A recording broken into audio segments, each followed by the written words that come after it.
Hello, I'm Everett Doolittle. I'm a retired senior special agent with the Bureau of Criminal Apprehension, and I actually just recently retired from Metropolitan State University School of Law Enforcement and Criminal Justice. I'm actually teaching a class on leadership, and part of this class is interpersonal communication. Now, as I'm talking to people and realize there's so many issues to do with communication, I asked Marjan to come and speak to you about autism. I've been around law enforcement 32 years, and I realize how little I do know. Now, would you just start off and give us a little background? Sure. Hi, everyone. My name is Marjan. I'm a mother of 2 boys, and my younger son, who's 7 years old now, he was diagnosed with autism when he was 3 years old. And at that time, we didn't know anything about autism. We had never even heard of the word. And that came as a shock to us. And after that, we started seeking information from wherever we could, my husband and I. And we read a lot of books, and we started taking classes. So we just changed our life around and just started knowing about autism to just help my son and other kids with autism. Now, what I've asked you, our purpose is, I want you to picture you're talking to a group of police officers. And that's really what this is about, because I guarantee, as I explain my level of knowledge, there's plenty of people out here, and just how we act or what we do or don't do could take an incident that is a simple incident and make it a critical incident, which will have a huge impact on the officer and also on the individual and the family and everybody else. Yes. So what I'd like you to do, as you've been spending your time learning, is to share some things with the police. Start off with a little history, you know, on is everybody the same? Is it all the same, as we talked about? And some clues or things the police should know that would greatly help them when they run, if they do run across a situation. Okay. So you're speaking to law enforcement. All right.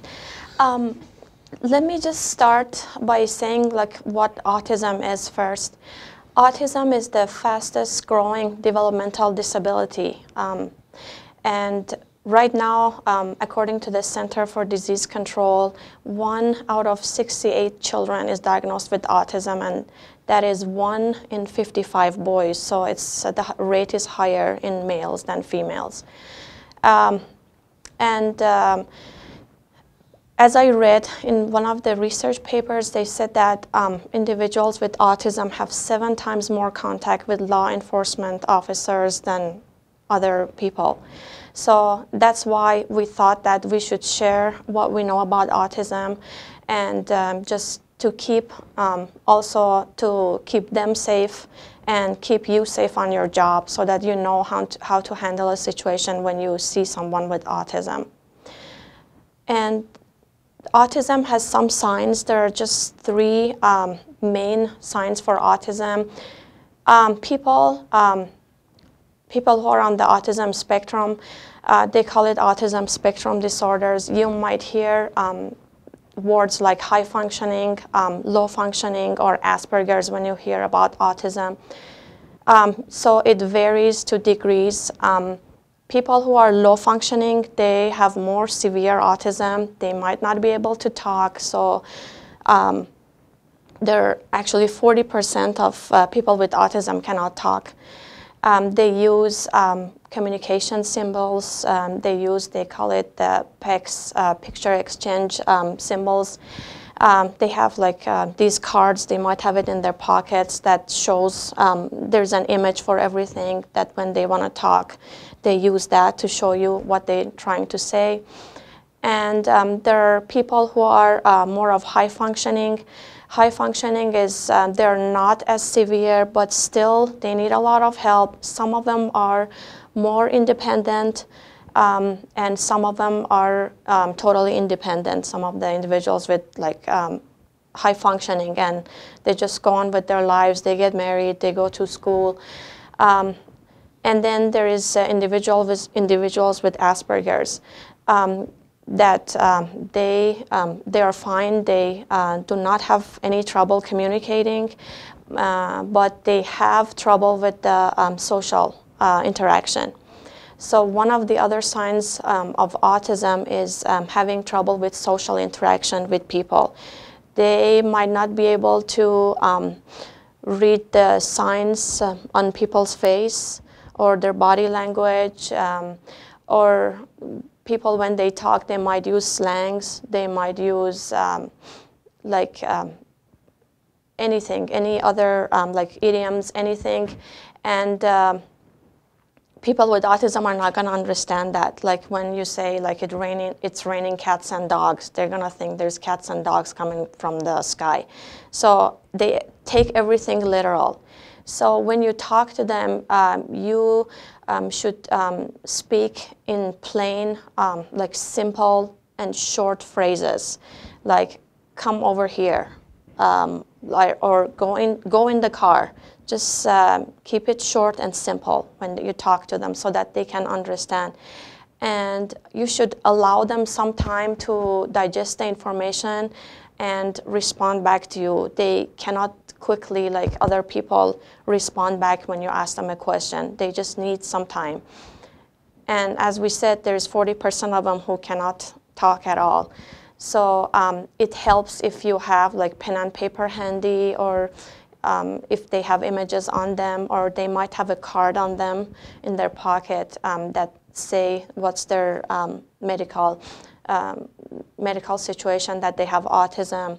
And they might be wearing like a bracelet or a shoe tag. My son wears a shoe tag that has all of his information, my phone number, everything on it, just in case he's lost.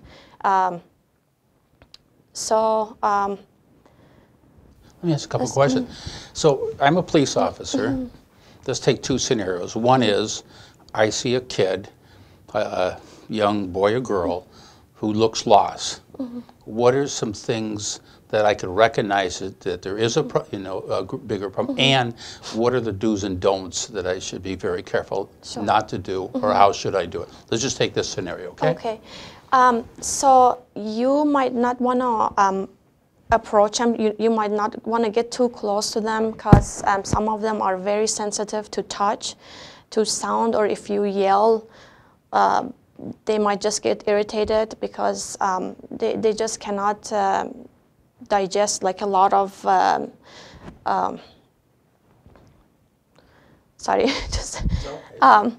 lot of sensory input. They might not be able to digest that. So you might not want to touch. You might avoid the touch, and avoid yelling, avoid, and then they might avoid eye contact with you. Most of them avoid eye contact. So they're just going to look down or look in the air when you're talking to them,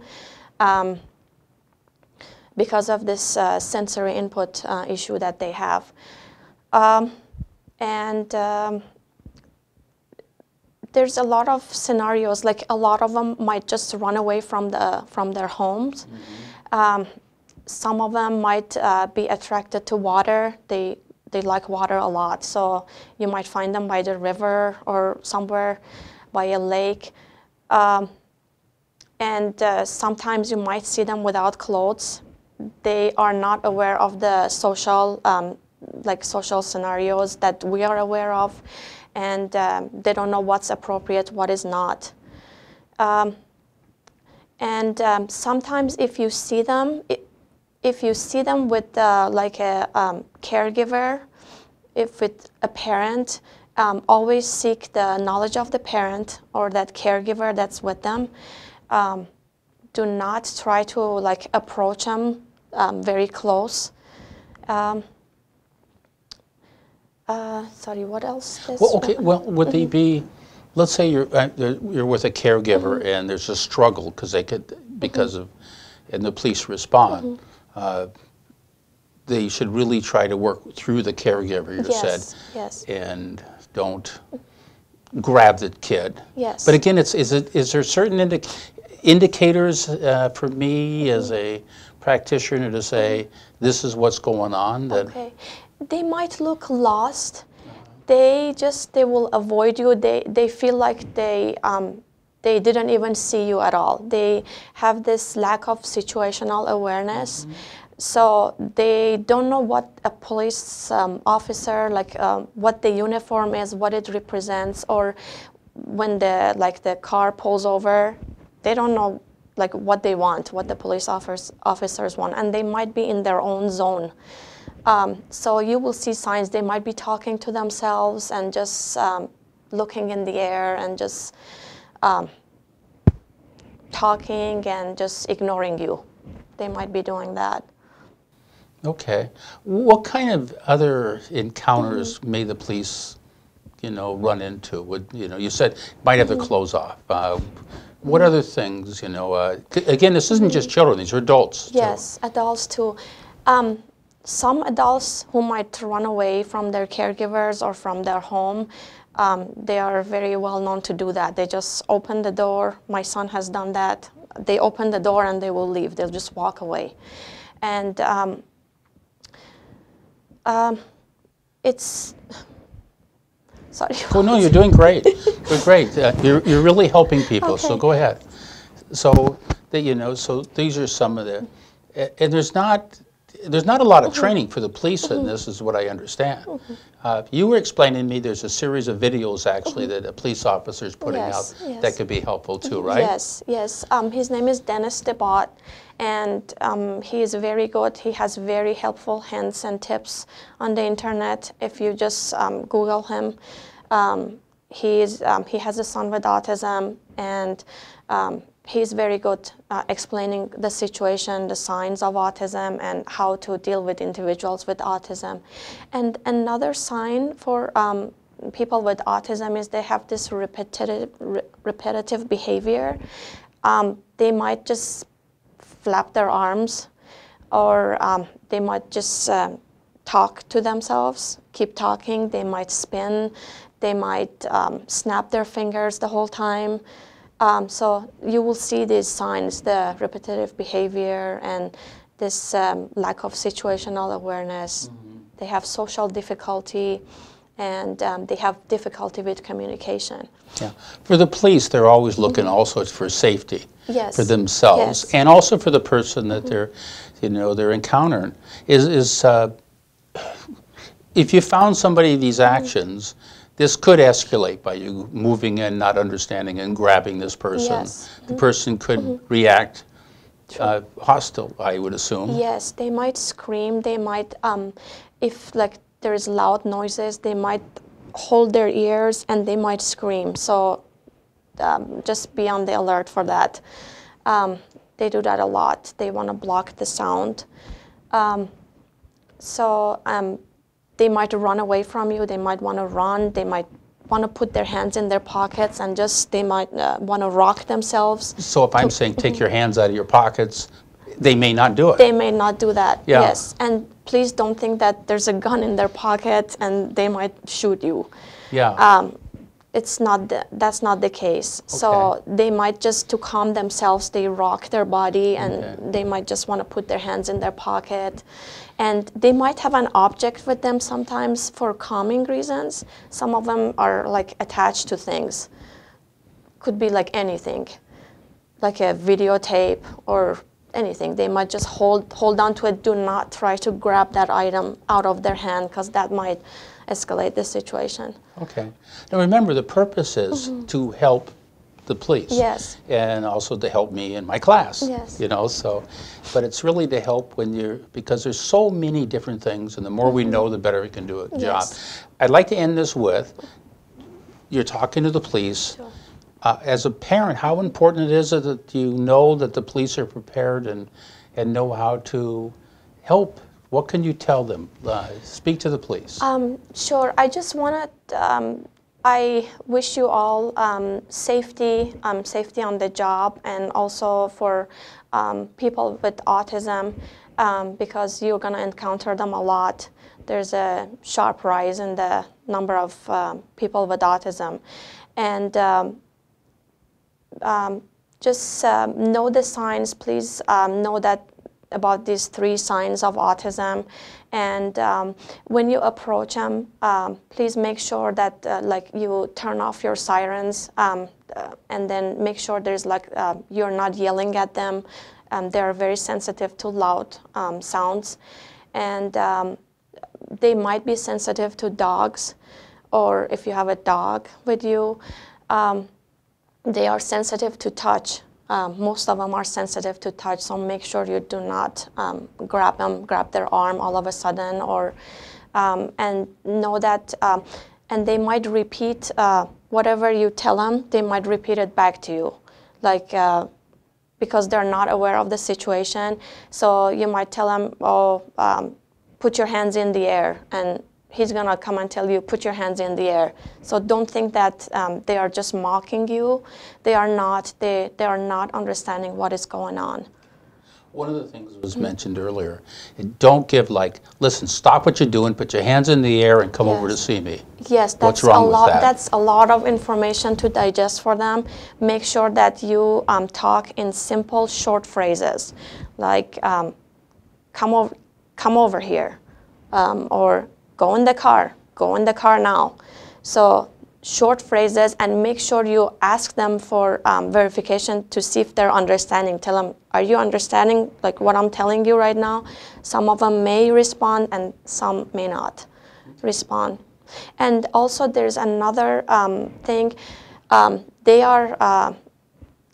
they really like shiny objects, so they might reach for your badge if they see your badge. So they might reach for it. Don't get scared if they do that, or they might want to grab your gun. So understand they're not going for the gun. They are not going for it, yes.